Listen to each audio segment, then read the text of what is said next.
Okay, cool. So tell me about your work here at Salvation Army Family Haven. Just tell us what you do for the organization. Okay, great. My name is James Robertson. I'm the regional food director for the Salvation Army. I cover the Midland Division. Basically at Family Haven, I cover basically the food for the clients. Take care of Midtown, O'Fallon, Missouri, Alton, Illinois. Basically what we do is prepare 3 meals a day. We feed roughly about 5,000 meals per month that goes out of here. Wow. I have a total of 4 cooks. Kitchen's being remodeled, which is a wonderful thing. Basically, I also have a program, a partnership with Paraquat. It's an organization that helps disabled young kids, age range from 16 to about 30. I go in and help them, teach them how to prepare meals, how to do basically day-to-day things like that. That's what I do. Sounds good. So talk to me about how intense it is to make all those meals, how much of a team effort it is, and just what it's like putting those together. It's just a lot of coordinating. Basically, it's made with a lot of love.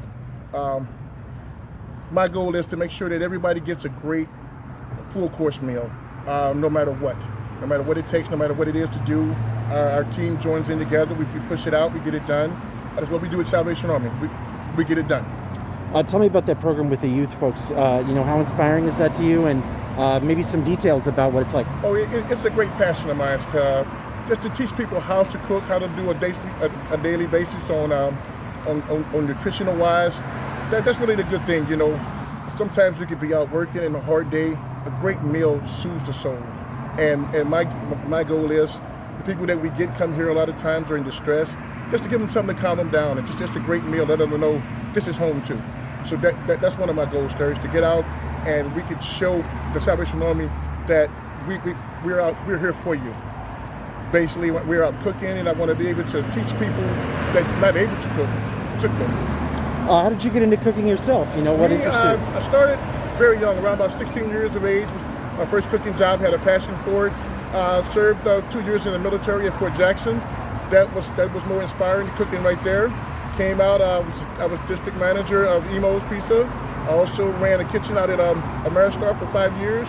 Then I came to Salvation Army, and I love it ever since.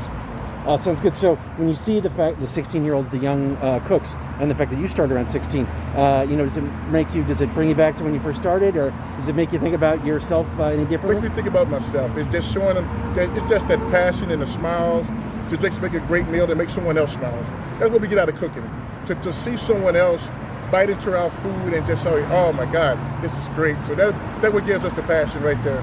Do you have a most memorable moment from really touching someone with their food, with their meal they hadn't maybe eaten in a while? Well, I have a lot of memories like that. A lot of people come through the doors here that haven't eaten in a while. But I was downtown, and there was a gentleman walking. I was working at Emo's at the time, and the gentleman was really hungry. He had a sign that he would work for food.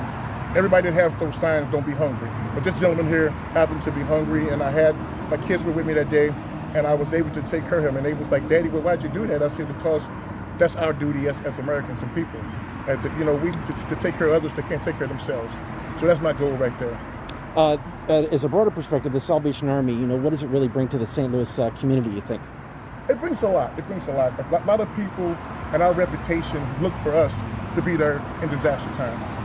They look for someone to be that big brother to say, hey, we know we can count on Salvation Army when we're in time of need. And I like to be there for them. I like to be that first line of defense. I get the food out, and Marty, which is the EDS, he's there with them. And I like to be able to support him and his effort right there. But just to be out there helping them, it's a great thing. For the young cooks, like you said, the 16-30, how much hands-on prep do you give them? Do you teach them to make meals, it's basically learning? It's all hands-on with them. A lot of people can't do a lot of book things, and it's easy to teach them, to show them by hand, to show them the different progresses and things like that. And the younger cooks are eager to learn. They a lot of times they get ahead of themselves. They want to come in as chiefs, but you got to slow them down a little bit and show them, hey, this is the process, it's the steps. And with cooking, a lot of people think you only just go in there and you just, you can do it all. But it's not that. We have rules and bylaws very different things about temperatures and things like that are very important about what we put out, because you got to understand, cooking is going into your body. So I have to make sure everything is proper temperature, cooked well, and put together right. For you, as a chef, the COVID era, how challenging has it been for you? You said you were just doing a quarantine meal today. Talk about how that's played into what you do. Well, in the kitchen area, we always push quarantine. It's about cleanliness, making sure everything is always washing your hands. So it was not really a different process for us, because in the kitchen area, it was always has to be properly clean. So that it really wasn't a big step going from quarantine to this right here. The difference was we didn't get the one-on-one with the people. That was the thing right there. The one-on-one went with the people. People like to talk to their chefs and their cooks. Hey, how you doing this morning? And things like that. So that kind of put a damper on it. But other than that, we were always clean. Sounds good. And what about, just last one, do you have any things you'd like to accomplish at the Salvation Army before you go, or sort of when you look forward? My goal with the Salvation Army is to create a kitchen where we can bring the communities in and teach those that not able to cook and learn them the different ways about how to be nutritional wise and things like that. I want to reach out to the whole area. I want to bring families in that are in our shelters and take them through progress and things like that, and show them, hey, this is how you make a proper meal. Because a lot of times families are too busy to show their kids and things like that. A lot of times mom and dad don't know the proper tips of how food's supposed to be prepared. So my goal is just to reach out to everyone and take care of them. Sounds good.